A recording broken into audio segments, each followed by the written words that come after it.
One quiet afternoon in the backyard, Michael Harper was clearing fallen branches near the fence when a harsh, broken sound reached him from the far corner of the yard.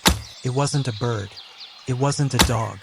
It was a strained, desperate cry that carried panic in every breath. Michael turned immediately. The sound came again, sharper this time. He followed it through the grass until he saw two young trees growing unusually close together. Between their narrow trunks, something dark and moving caught his eye. A small bear cub was stuck. Its head and shoulders were tightly wedged between the two saplings. The bark pressed hard against its neck. The cub opened its mouth wide and cried out again. Tiny teeth visible, breath coming fast and uneven. Its eyes were wide, glossy, filled with fear. For a moment, Michael didn't move at all. Bears lived in the surrounding forest, but seeing a cub trapped like this, right behind his house, made his stomach tighten. His first thought was the mother. His second was how long the cub had been stuck. Dry leaves covered the ground beneath the trees, scuffed and torn from frantic movement. The cub had clearly been struggling for a while. The small body trembled with exhaustion. Michael crouched several steps away, careful not to move suddenly. At first glance, he almost mistook it for something else. Too small, too helpless. But the shape of the head, the paws, the thick fur left no doubt. The saplings were thin, no wider than his calf. Michael studied them closely. Pulling the cub free wasn't an option. Any force could break its neck or worsen its injuries. He knew exactly what he had to do. Michael backed away slowly and hurried inside the house. Moments later, he returned with a small handsaw, the kind he used for garden work. His hands felt unsteady as he knelt beside the trees, positioning himself so he could work without being directly in front of the cub.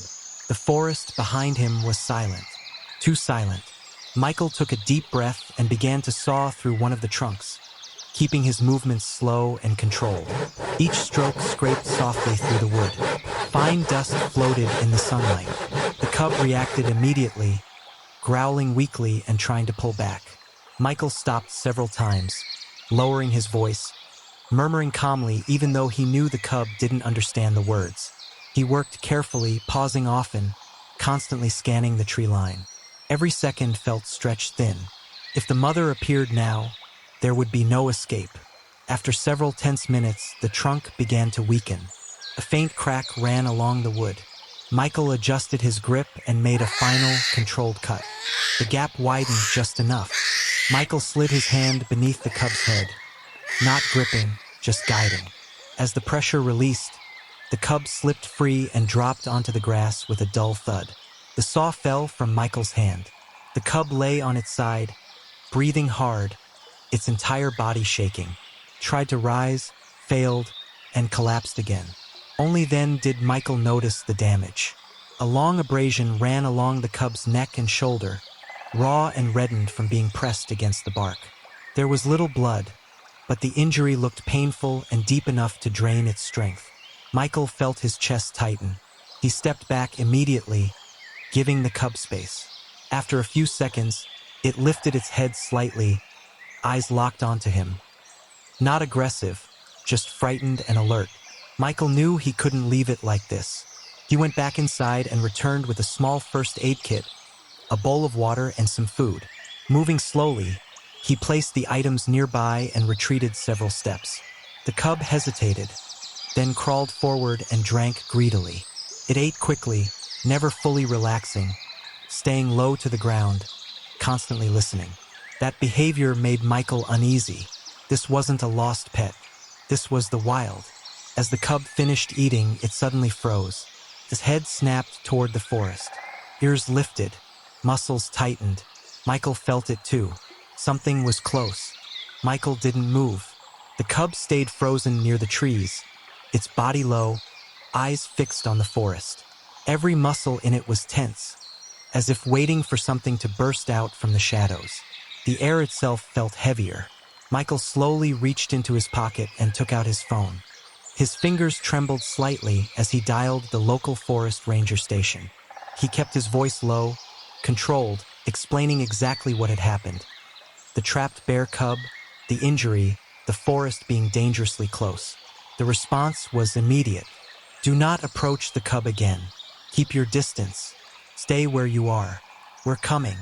Michael sat down on the edge of the wooden steps, never taking his eyes off the cub. Minutes passed painfully slow. The cub shifted only once, dragging itself a little farther from the trees before curling into a tight ball. It was exhausted, but alert. The forest answered with silence. Then came the sound of engines. Two ranger vehicles stopped at the edge of the dirt road. The rangers stepped out calmly, scanning the area before moving any closer. One spoke briefly with Michael, confirming details. The other kept his eyes on the tree line the entire time. They approached the cub carefully, using slow, practiced movements.